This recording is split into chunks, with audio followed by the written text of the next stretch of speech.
Doctor صاحب اس سے جو اگلا بند ہے اگر آپ اس کو دیکھیں تو اس میں حضرت علامہ فرماتے ہیں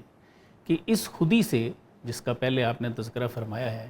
انسان اپنی ذات پہ بھی قابو پا لیتا ہے جو اس کا ما سوا ہے، صحیح، اور انسان بلکہ پوری کائنات پہ وہ قابو پا لیتا ہے۔ بے شک۔ تو اس پہ کچھ ارشاد فرمائیے اور سمجھائیے کہ کیسے ہے۔ ٹھیک ہے، اس میں پروفیسر صاحب ایک چیز تو بڑی قابل غور ہے کہ یہ جتنا بھی کلام چل رہا ہے بنیادی طور پہ یہ خودی کے گرد ہی گھوم رہا ہے، جی جی اور وہ خفتہ صلاحیتیں جو انسان کے اپنے اندر اللہ نے پیدا کی ہیں جی سر، ان کو ہی، یعنی کہ خود نگر، خود گر، خود گر، خود گیر، خودی والی جو سٹیپس ہیں انہی کی جانب توجہ دلائی جا رہی ہے کہ ہمیں ادھر ادھر الجھنے کے بجائے ذرا اپنی ذات کے اندر چلنے کا سلیقہ کرنا چاہیے۔ من عرف نفسہ فقد عرف ربہ۔ جی، تو اس میں کلام کے اندر مزید آگے فرماتے ہیں جواب میں حضرت علامہ اقبال کہ حیات از وے بر اندازت کمندے، ہاں فرماتے ہیں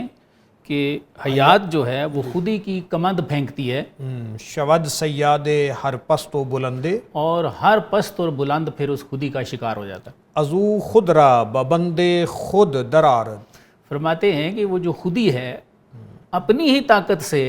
انسان کو، پورے کو اپنے قابو میں لے آتی ہے۔ گلوئے ما سوار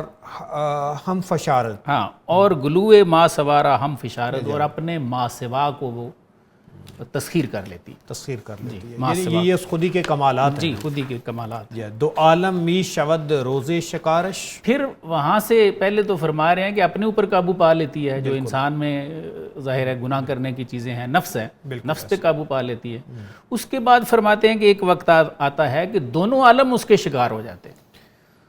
اور اس کے بعد کہتے ہیں فتد اندر کمندے تاب دارش، ہاں یہ دونوں جہان جو ہیں اس کے تابدار یا چمکدار کمند کے اندر آ جاتے ہیں۔ یعنی کہ اس کی جو کمند ہوتی ہے وہ تابدار بھی ہوتی ہے، روشنیاں بانٹنے والی، نور ہے نا سر۔ اگر این ہر دو عالم را بگیری، ہاں فرماتے ہیں آگے کہ اگر یہ دونوں جہان جو ہیں ان کو آپ پکڑ لیتے ہو، جی،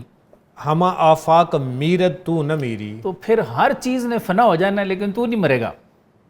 پروفیسر صاحب یہ وہ ہے نا کل من علیہ فان ہاں، ویبقی وجہ ربک ذو الجلال، سبحان اللہ، تو وہ رب کے ساتھ جب اس کی نسبت ہو جاتی ہاں ہے یہ بات ہے، اور اس کے احکام کو اپنے اوپر طاری کر کے جو ابو تراب کا کانسیپٹ دیا تھا بالکل ایسے اسرار و رموز کے اندر، جی جی جی، کہ اپنی مٹی پہ جب تو قابو پا لیتا ہے نا تو پھر اللہ ایسی طاقتیں تمہیں دیتا ہے، انشراح کی بات جی ایسے، تو یہ وہی بات ہے کہ ہما عالم میرت تو نہ میری، تو نہ میری، تمام دنیا مر جائے گی تو نہیں مرے گا، بالکل ایسے، ٹھیک ہے،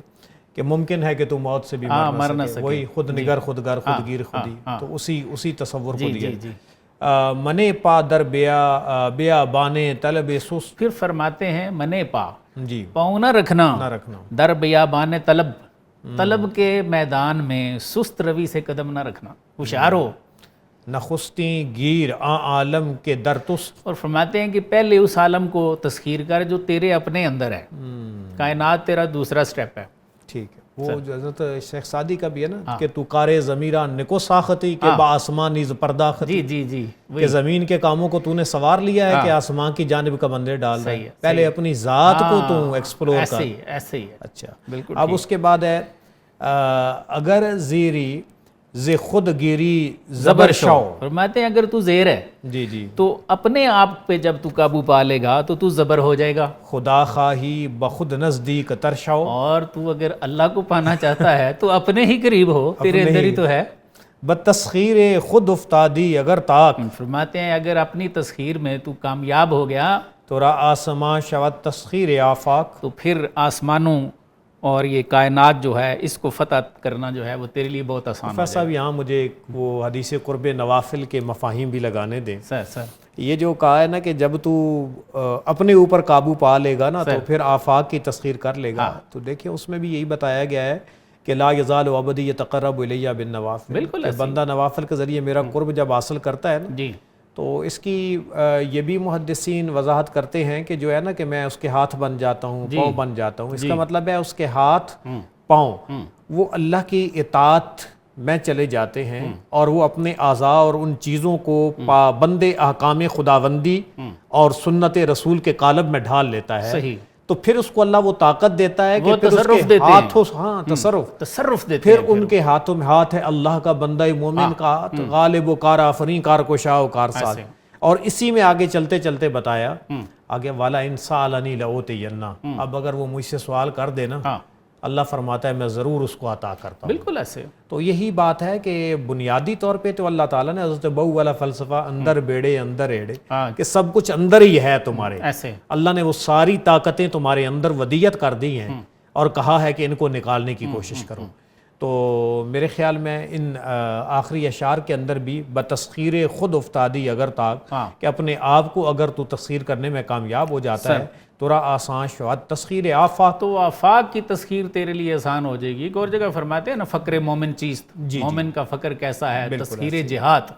وہ تمام جہتوں کو فتح کر لیتا ہے۔ بندہ از تاثیر وہ مولا صفات، اس لیے کہ اس سے بندے میں اللہ والی صفتیں آ جاتی ہیں۔ اور یہ جو تسخیر جہات ہے نا، یہ باقاعدہ ایک مقام ہے۔ صحیح۔ اب مقام ہے کہ ایک بندہ پہلے تو اپنے اوپر قابو کرتا ہے، جیسے ابو تراب کی بات کی ہے، اس کے بعد یہ کام ہے بندے کا،